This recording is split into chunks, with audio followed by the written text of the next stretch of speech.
I'm really glad to be here. Good evening to everybody, and I want to thank the Colgate Writing Conference for inviting me, and Matt for all the wonderful work you did, and Kevin for the great introduction. As you heard, I'm a graduate of Colgate many years ago, and coming to Colgate, I came here after going to a community college for 2 years. I came here because I knew there was a wonderful English department here, and also because it was beautiful. I came up and saw the campus and thought, oh, that's wonderful. But really coming here was a turning point in my life, a time that I look back and I see it's a very pivotal moment for me.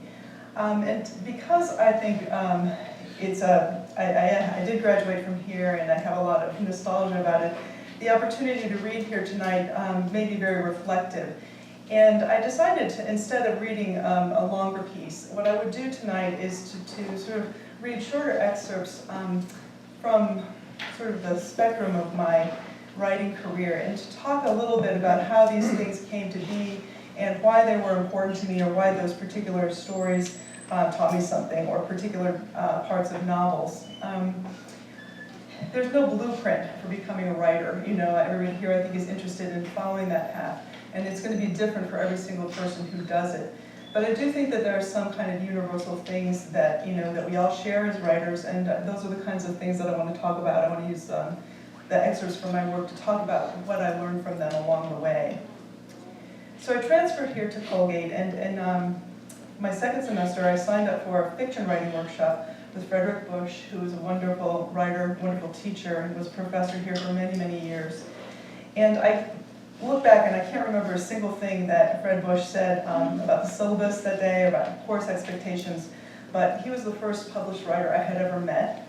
And I remember to this day the passion that he had when he spoke about writing.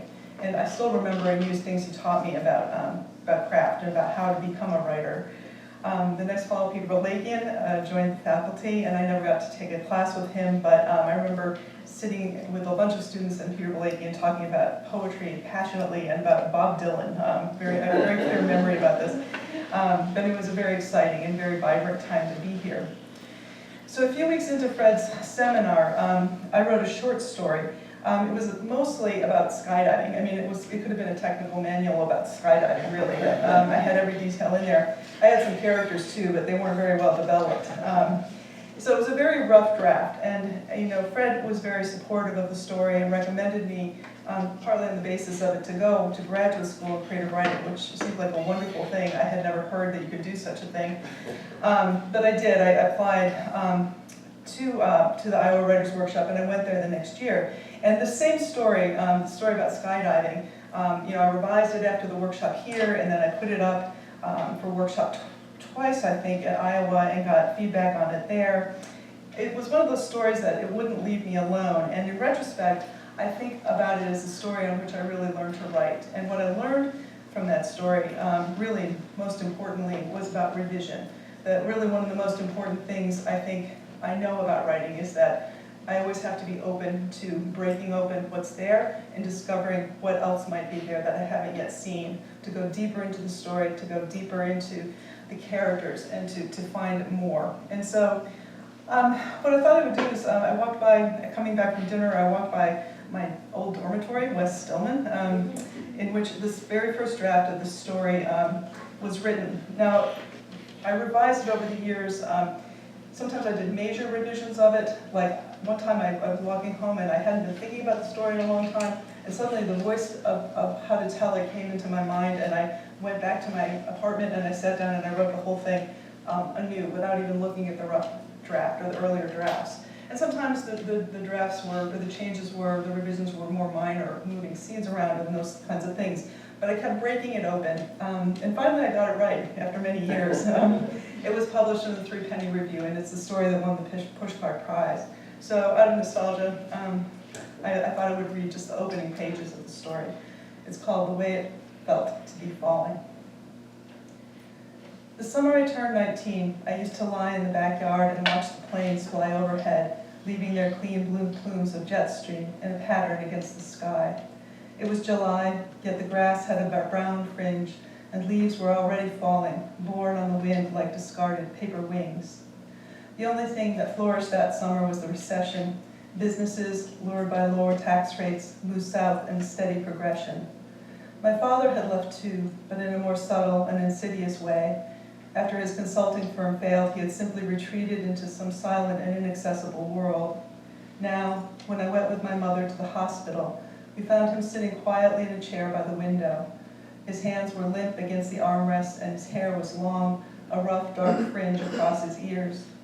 He was never glad to see us or sorry. He just looked calmly around the room, at my mother's strained smile and at my eyes, which skidded nervously away, and he did not give a single word of greeting or acknowledgement or farewell. My mother had a job as a secretary and decorated cakes on the side. In the pressing heat of that summer, she juggled bowls between the refrigerator and the counter, struggling to keep the frosting at the right consistency so she could make the delicate roses, chrysanthemums, and daisies that balanced against fields of sugary white. The worst ones were the wedding cakes, intricate and bulky. That summer, brides and their mothers called us on a regular basis, their voices laced with panic. My mother spoke to them as she worked, trailing the extension cord along the tiled floor, her voice soothing and efficient. Usually, my mother is a calm person, level-headed in the face of stress, but one day the bottom layer of a finished cake collapsed and she wept, her face cradled in her hands as she sat at the kitchen table. I hadn't seen her cry since the day my father left, and I watched her from the kitchen door, a basket of laundry in my arms, uneasiness rising around me like slow, numbing light. After a few minutes, she dried her eyes and salvaged the cake, removing the broken layer and dispensing with a plastic fountain that spouted champagne and which was supposed to rest in a precarious arrangement between two cake layers held apart by plastic pillars. There. She stepped back to survey her work. The cake was smaller, but still beautiful, delicate and precise. It looks better without that techie fountain anyway, she said. Now let's get it out of here before something else goes wrong. I helped her box it up and carry it to the car, where it rested on the floor, surrounded by bags of ice. My mother backed out of the driveway slowly, then paused and called to me. Katie, she said, try to get the dishes done before you go to work, okay? And please, don't spend all night with those dubious friends of yours. I'm too tired to worry. I won't, I said, waving. I'm working late anyway. By dubious friends, my mother meant Stephen, who was, in fact, my only friend that summer. He had spirals of long red hair and a habit of shoplifting expensive gadgets, tools, jewelry, photographic equipment. My mother thought he was an unhealthy influence, which was generous. The rest of the town just thought he was crazy. He was the older brother of my best friend, Amy Lou, who had fled with her boyfriend and 350 tie-dyed t-shirts to follow the Grateful Dead on tour. Come with us, she had urged, but I was working, saving money for school, and it didn't seem like a good time to leave my mother. So I stayed in town, and Emmy sent me postcards I memorized. A clean lilac desert, a sky aching blue over the ocean, an airy waterfall in the Intermountain West. I was fiercely envious, caught in that small town while the planes traced their daily paths to places I was losing hope of ever seeing. I lay in the backyard and watched them. The large jets moved in slow silver glints across the sky, while the smaller planes droned lower. Sometimes, on the clearest days, I caught a glimpse of skydivers. They started out as small black specks plummeting, and then blossomed against the horizon in a streak of silk and color. I stood up to watch as they grew steadily larger, then passed the tree line and disappeared. When my mother was gone, I went back inside. The air was cool and shadowy, heavy with the sweet scent of flowers and frosting. I piled the broken cake on a plate into the dishes quickly, feeling the silence gather. That summer, I couldn't stay alone in the house. I'd find myself standing in front of mirrors with my heart pounding, searching my eyes for a glimmer of madness, or touching the high arc of my cheekbone as if I didn't know my own face. I thought I knew about madness, the way it felt, the slow, suspended turning as you gave yourself up to it. The doctor said my father was suffering from a stress-related condition. They said he would get better. But I had watched him in his slow retreat, distant by his own expanding silence. On the day he stopped speaking altogether, I had brought him a glass of water, stepping across the afternoon light that flickered on the wooden floors. Dad, I said softly. His eyes were closed. His face and hands were pale. When he opened his eyes, they were clear brown, blank and smooth as the glass in my hand. Dad, I said, are you okay? He did not speak, then or later, not even when the ambulance came and took him away. He did not sigh or protest. He had slid away from us with apparent ease. I had watched him go, and this was what I knew. Madness was a graceless descent, the abyss beneath a careless step. Take care, I said each time we left my father, stepping from his cool, quiet room into the bright heat outside. And I listened to my own words. I took care too. That summer, I was afraid of falling. So this became the opening of the story, which previously had opened with jumping out of planes. And so I had to learn through the process of revision who the characters were and what the underlying relationships were between them. And gradually the skydiving became a metaphor for many other things in the story. So I got my MFA, and I realized sort of toward the end of my MFA that I needed to get a job. I needed to support myself and actually find a way to make a living. So I did something that sounds very unpractical, but really was practical. I got a second degree. I got a master's in theoretical linguistics, which allowed me to teach English as a second language. I saw it as a way that I could travel on work and still keep writing and have time to write. So when I finished that degree, I got married and I left. My husband and I left almost immediately to take jobs on the rural east coast of Malaysia. And we spent 5 years in total overseas, living 2 years in Malaysia, 2 years in Japan, and then a year in Cambodia, just as it opened up to the west after 25 years of embargoes and isolation. So when I left Iowa City, which is a really rich cultural place. It's got wonderful bookstores and readings all times and just a great literary life. And we went from there to this rural, small town on the east coast of Malaysia where there was one bookstore and most of the books were in Malay, of course, because it was Malaysia. And I couldn't read much of it. We used to take trips down to Singapore to pick up books. They used a bookstore there and come back with a trunk full.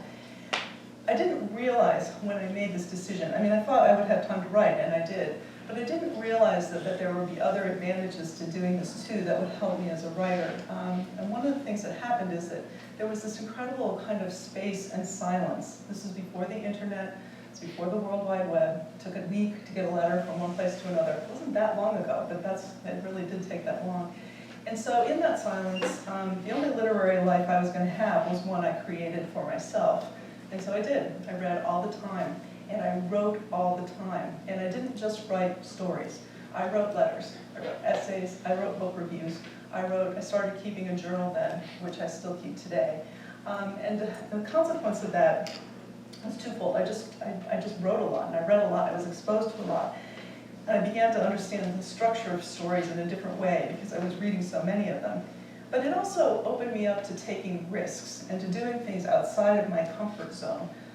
Which was great. I think I might not have been so free in taking those risks if I'd been surrounded by a lot of other writers. I think it's wonderful to be surrounded by a lot of other writers at some times, and I think it's also wonderful to take space and sort of listen to your own voices too. So it was wonderful in that sense.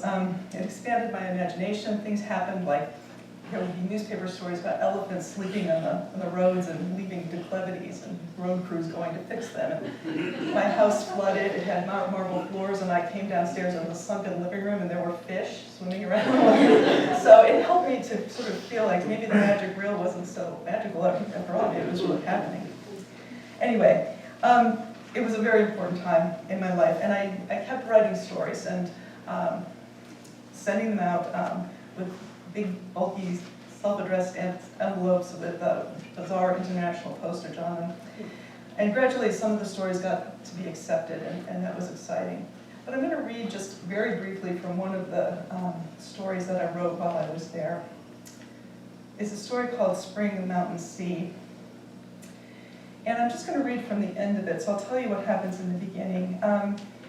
First of all, I'll tell you how it came to be. I had a friend in Japan who married a Japanese woman while we were there. And my friend spoke 25 words of Japanese, maybe 100 words of Japanese. He married a woman who spoke about the same amount of English. And they were just tremblingly in love, they were so in love. But I kept wondering, they were going to move to East Tennessee, and I thought, how's this going to work out? I just don't know. And it reminded me also, watching them, that when I was growing up in upstate New York, There was a couple in my town who had moved there, I think after the Korean War, and she was from, I think from Korea, and their children who were my age in school. And I never thought about it at the time, how hard and how isolating that must have been for them to move there like that. But I started thinking about it when I saw my friend Curtis marry Sinai in that ceremony. In this story, it's a couple that moves to upstate New York, and the story tells a long marriage between them, with language as a focal point and a point of contention between them. And over the course of the years, she kind of digs her feet in and will not learn English because I think it's giving up the last parts of her culture. She can't do it. And so it becomes a real difficulty between them. And she gives her children names, names them traditional names from her own country. So she calls them Spring, Mountain, and Sea. And her husband just is not having any of that. So when she's not looking, he writes, real names, not real names, but names that he thinks are real names on the birth certificates. And so it becomes even more of a contention between them. So at the end of the story, it's at the end of their lives, and she is dying at this point, and sort of coming in and out of consciousness, and he is there with her. She knew by now that he had given them other names, legal names, but today he spoke slowly and used the names of their childhood, the ones she had chosen: Spring, Mountain, Sea. Yes, she said, and he was relieved to see how she relaxed then, as if each name had diffused through her like a drug. Spring, she repeated and closed her eyes. Mountain, Sea. Her breathing deepened, and he knew she was asleep. He stood up and went to stand in the window. A few years earlier, the city had widened the road and approved a stone quarry on the opposite hill. The traffic had increased, machines had cut a great gash in the side, and now the huge boulders rested randomly on the hills, white and inert, like sleeping elephants. The noise, the tearing of the earth had upset his wife, Jade Moon, and she had kept the curtains closed day and night against the sight. Now he pushed the curtains aside and opened the window. The air, bright with sun and cold, rushed around his face. At the house of Jade Moon's family, he had stood just this way on a winter afternoon, leaving the suffocating warmth of the fire for the bitter, refreshing air of the unheated rooms. And it was in the spring, when the air was as fresh and crisp as well water, that he went walking with Jade Moon in the hills behind her parents' house. There was one spot they went to often, just beneath the crest of the mountain, where a shelf of rock thrusted itself out over the sea. They used to sit there, the sun-warmed rock balanced by the chill of the air, Jade Moon picking the delicate wildflowers and looking now and then out across the expanse of sea to the places he would take her within a year. It was so long ago. They had left as planned, and in all the years of their marriage, they had never been back. Jade Moon stirred behind him. He wished the children would hurry to see her. Spring, mountain, sea, he murmured, like an incantation, as if the words that had the power to soothe his wife could also hurry his children from their lives. The image that came to him was incomplete, the way a frame merely suggests the finished house. He said their names again to help it form. Spring, mountain, sea. The 4 syllables were suddenly as powerful as a poem. How many times had he heard her speak them? Yet for him, until that moment, they had always evoked only the individual faces of his children and the weight of his double life. He had never thought of them this way, as Jade Moon must have, 3 small strokes of language that reconstructed their shared past. Spring, mountain, sea. He was sitting on a rocky cliff, gazing at an ocean as wide and full of promise as his future, and Jade Moon, young and lovely, was collecting flowers at his side. She was sleeping now. Her hair, still dark, had slipped across her face. The stubborn beauty of her gesture clutched at him, and he thought of his many betrayals through the years. He shut the window. Crossing the room, he had again the fleeting impression of her youthfulness, but when he brushed the hair from her face, he saw how tightly the skin was drawn now across her skull. He lay down next to her, as he used to do on the nights before Spring was born, when she was so cold and he had talked her to sleep in his arms. He did not know if she could hear him, or if she was past the power of words to soothe or build or comfort, yet he spoke softly and steadily, both in his language and in hers, telling her what he had just now understood. When the children arrived, that was how they found him, whispering their old discarded names again and again, as if by the sheer force of repetition, he could make her understand. When I got back from after 5 years in Asia, my story collection was published, and I started working on a book that actually ended up becoming my second novel. I wanted to mention it that way because my second novel is The Lake of Dreams, and I started writing it, and I discarded, I'm going to say it right out, I discarded 2 drafts of that novel before I actually went back and finished it. And the reason I was going wrong with that novel is I think I was completely overwhelmed by the size, or intimidated by going from the size of a story to the size of a novel.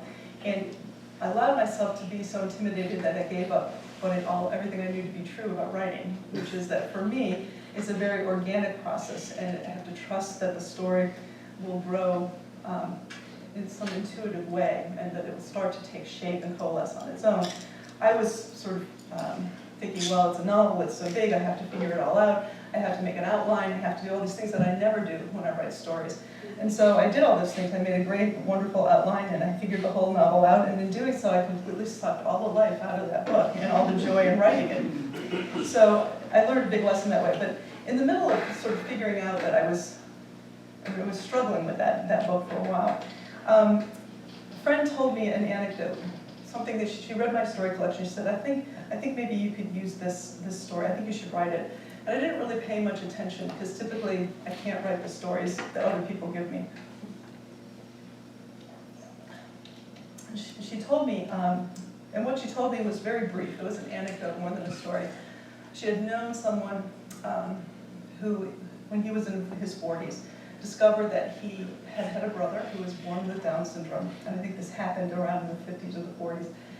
And the brother had been sent to an institution at birth, had lived and died in the institution, had been kept a secret from the family his whole life.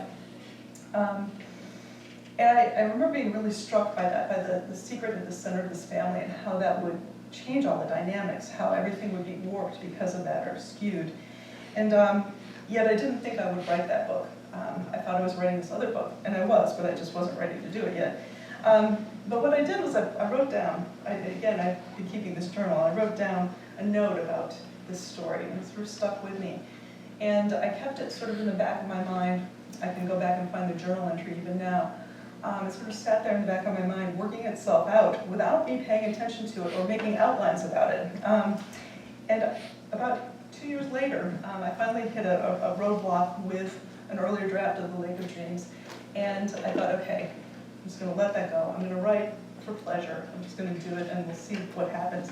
And what I found myself doing was sitting down and writing the first chapter of what became The Memory Keeper's Daughter, and kind of in a white heat. You know, for me, I'm a slow writer, so white heat took about 2 weeks, but it was, for me, it was fast. And so after I wrote the first chapter, I had to go and write the rest of the book to find out what happened to those characters.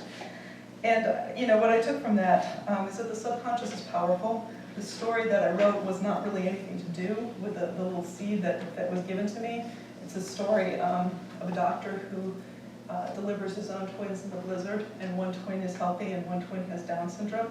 He asks his nurse to take the Down syndrome child to an institution, which was not uncommon in that time. It was very, very common for children to be sent to an institution. And then he does a less common thing, which is he tells his wife that the baby died. And so they grow up, that family grows up with that loss in the center of it. The nurse, meanwhile, cannot take the baby to the institution for reasons of her own, for losses in her own life. She leaves and goes to another city and raises the baby as her own daughter. So the novel follows the 2 parallel stories through time. So anyway, the subconscious is powerful. A lot of that worked itself out without any conscious orchestrating from me. Lots of revision, but no conscious orchestrating.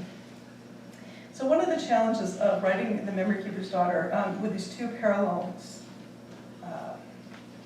narratives going on was to keep them connected, and especially to keep these twins connected. And one of the things that I explored to do that was to explore different qualities that they would have. So that both of them ended up being allergic to bees. And so I wrote two chapters, one from the point of view of Paul, the boy, or not point of view, but one about Paul being allergic to bees, and one about Phoebe being allergic to bees. So I'm going to read one of those chapters to you. Not chapters, I'm going to read a section of the chapter. But before I do that, I'm going to tell you another thing that's important, I think, about writing, is that sometimes when I'm writing a book and I'm in the middle of it, things from the world will just fall into it, just when I need them. And so I had written this chapter about Phoebe, and I didn't know how I was going to write a chapter about Paul. I knew I needed to have this bee thing going on. I'd just written this chapter that I'm going to read to you for this section about Phoebe. And I was talking to my mother on the phone, and my mother said that she sort of lowered her voice and said, you know, I gotta tell you something that happened, but don't tell your dad.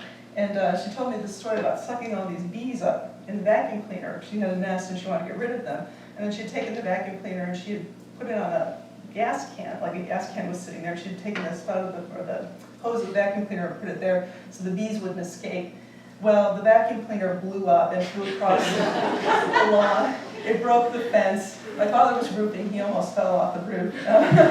He did not know that this had happened until I published Memory Keeper's Daughter. Because that story just it was the perfect story. It coalesced really well with what was going on in the characters' lives and the unrest in their lives and explosive things happening and stuff. It worked really well. But I'm going to read now just a briefly section or a scene of what happens to Phoebe, the daughter, who is being raised by Carolyn in Pittsburgh.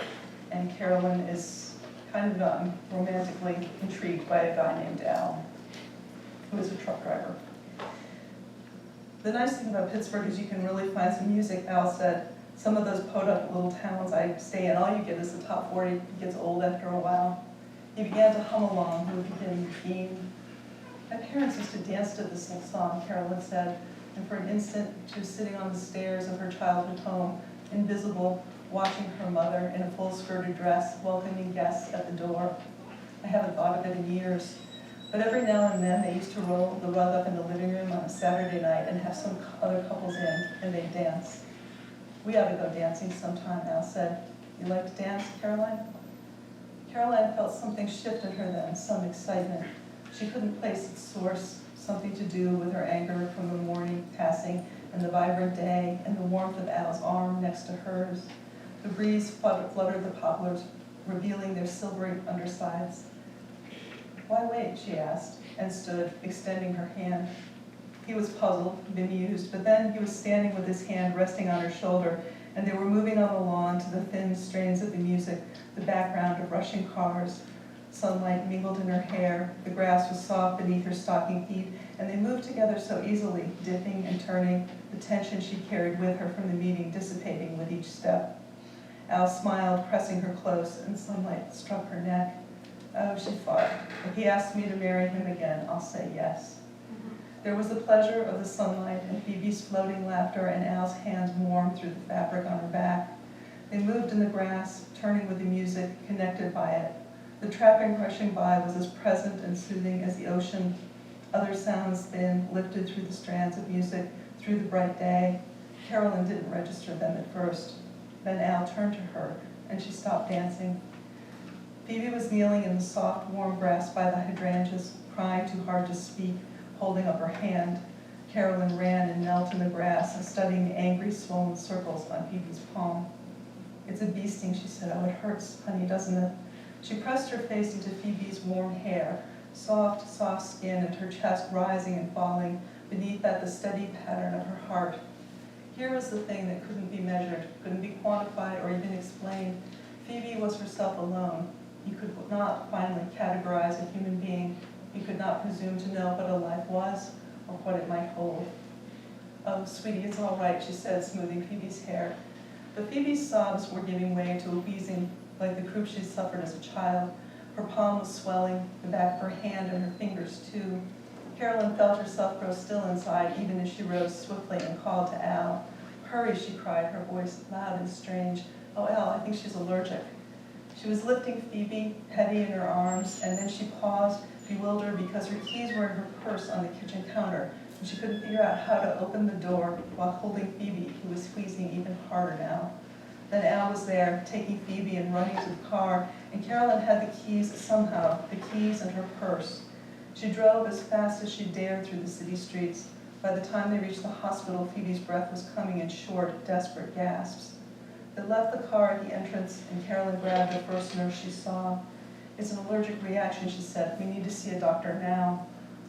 The nurse was older, a bit heavy-set, her gray hair turned under in a page boy. She led them through a set of steel doors, where Al put Phoebe gently on the gurney. Phoebe was struggling to breathe now, her lips faintly blue. Carolyn, too, was having trouble breathing. Fear pulled so tightly in her chest. The nurse swept Phoebe's hair back, touching her fingers to the pulse in her neck. And then Carolyn watched her see Phoebe as Dr. Henry had seen her on that snowy night so long ago. She saw the nurse taking in the beautifully sloped eyes, the small hands that had gripped the net so hard as she ran after butterflies, saw her eyes narrow slightly. Still, she was not prepared. "Are you sure?" the nurse asked, looking up and meeting her eyes. "Are you really sure you want me to call the doctor?" Carolyn stood fixed in place. She remembered the scents of boiled vegetables and the day she had driven away with Phoebe, and the impassive expressions worn that morning by the men on the Board of Education. In a rush of wild alchemy, her fear transformed itself into anger, fierce and piercing. She raised her hand to slap the bland, impassive face of the nurse, but Al caught her wrist. "Call the doctor," he said to the nurse. "Do it now." He put his arm around Carolyn and didn't let her go, not when the nurse turned away or when the doctor appeared, not until Phoebe's breathing began to ease and some of the color returned to her cheeks. Then they went together to the waiting room and sat in the orange plastic chairs, hand in hand, nurses buzzing and voices coming over the intercom and babies crying. She could have cried, could have died, Carolyn said. Her calm broke and she began to tremble. "But she didn't," Al said firmly. Al's hand was warm, large, and comforting. He had been so patient all these years. He had come back again and again, saying he knew a good thing when he saw it, saying that he'd wait. But he'd been away 2 weeks this time, not one. He hadn't called from the road, and though he brought her flowers as always, he hadn't proposed for 6 months. He could drive away in his truck and never come back, never give her another chance to say yes. She raised his hand and kissed his palm, strong, so rough with calluses, so marked with lines. He turned, startled from his thoughts, as puzzled as if he'd just been stung himself. "Caroline," his tone was formal, "there's something I want to say." "I know." She placed his hand on her heart and held it there. "Oh, Al," she said, "I've been such a fool. Of course I'll marry you," she said. So I interviewed a lot of people when I was writing Memory Keeper's Daughter to learn about Down syndrome and that story. I didn't use any of their stories, but I can say that it's very true to what would be happening at that time, the kind of scene with the nurse. So I'm just going to finish off by talking a little bit about The Lake of Dreams, my last novel. I'm in the middle of another novel now. I'm really in the thick of it. I have a passage from it, but I don't think I'm going to have time to read it. And that's okay, because it doesn't even have a title yet, but I love this passage, but it's going well. But I think I'll just close, since we're short on time, by talking about the Lake of Dreams a little bit. As you heard, The Memory Keeper's Daughter had kind of a wild ride in the world. When it was published in hardcover, it had what they call in publishing a quiet debut, which means that it got good reviews, but the publisher really did almost nothing to promote it, which is what the fate of most first novels is. But for some reason, for whatever reason, the book caught on and people started talking about it and it sort of traveled by word of mouth. So it wasn't until the paperback release that it took off, as you heard described. So in the meantime, after the little flurry of excitement of its initial publication, I just went back to work. And by then, I knew how to tell the story of The Lake of Dreams. I knew this book. I had found the voice of my main character, whose name is Lucy Jarrett. And so I was working hard on this book, and then the paperback of Memory Keeper came out, and I got completely pulled out of this again in a very joyous way, and did a lot of traveling and publicity, which was really fun, and it was really exciting, and it really has absolutely nothing to do with writing, you know. It has not, for me, it was impossible to write while I was doing those things. It takes a different kind of energy. So once things began to calm down, I was really glad to be able to come back to writing, first of all, but I was also really glad to be able to come back to a book that I knew, a book that was familiar to me, that I was in the middle of, really, because I think it would have been hard to start from scratch. The Lake of Dreams started as a story of Lucy Jarrett, who is a young woman in her 20s who has not resolved her grief over her father's drowning death about a decade before. She feels like she could have changed that. Or she was there and she feels like she could have stopped it from happening or prevented it. And as this novel opens, she's coming back to her hometown after traveling around for about a decade, taking different jobs in different countries and going through a lot of different romantic relationships. And at first I thought the story was only Lucy's story. But about 80 pages into the writing, I suddenly had this other voice that kept wanting to intrude into the story. And at first I kept trying not to pay attention to it. But then it was so insistent that I thought, okay, I'm going to write down this other voice, this other story, and I'm going to put it aside, and I'll get back to Lucy. But as it turned out, this other voice was the story of an ancestor of Lucy's. Her name is Rose, and it was as Rose's story began to flesh out, it became clear to me how the two stories were related. So it was important that I had paid attention to that and followed my intuition on it. I'm just going to read two very, very brief sections, and then I'll be done. So the first, the prologue of the book is Rose's story, and it's set in 1910, and set in England. And the interesting thing to me about this is it is focused on it's a night of Halley's Comet coming around. And I saw Halley's Comet in 1987 or 86 when it came around. I was in graduate school, and I remember thinking at the time that it would be a really great way to tie an intergenerational novel together. But at that time I wasn't writing any novels, much less an intergenerational novel, and so I just made a note of it. So this is 1910, England, Halley's Comet. Although it is nearly midnight, an unusual light slips through a crack in the wool, brushing her arm like the feathers of a wing. In the next room her parents sleep, and the darkened village is silent, but she has lain awake all these hours, and now she climbs out of bed, the floorboards rough against her feet. For weeks people have talked of nothing but the comet, how the earth will pass through clouds of poison vapors in its tail, how the world could end. She is 15, and all day she and her brother help seal the house, windows, doors, even the chimney, with thick black wool, hammers tapping everywhere as their neighbors did the same. The narrow triangle of strange light touches her here, then there as she crosses the room. She is wearing her blue dress, almost outgrown, the worn cotton soft against her skin. In this room, a low space over the shop that is hers alone, the wool is only loosely fastened to the window, and when she yanks a corner, the cloth falls away, pale comet light swimming all around. She pushes the window open and takes a breath, one and then another, deeper. Nothing happens, no poison gas, no searing lungs, only the watery spring, the sense of growing things, and distantly, the sea. And this odd light. The constellations are as familiar as the lines on her own palms, so she does not have to search to find the comet. It soars high, a streaming jewel circling the years, thrilling and portentous. Distantly, a dog barks, and chickens rustle and complain in their coops. Soft voices rise, mingling, her brother's and another, one she knows. Her heart quickens with anger and yearning, both. She hesitates. She has not planned this moment, the turning point of her life that will become. Yet it is also no impulse that pulls her onto the window ledge, her bare feet dangling a few yards above the garden. She is dressed, after all. She left the wool loose on purpose.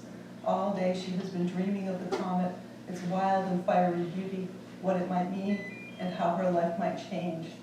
The voices rise, and then she leaps. So I think actually I'm going to leave it there, and then it moves on to 2006 to Lucy, but I think I'll leave it there. Usually I don't think we have time for questions tonight, but if we have time to talk afterwards, that's always my favorite part, so I really enjoyed being here, and if you want to... Yes. We're going to talk at Merrill House. At Merrill House. Please come and ask me questions there. Thank you very much.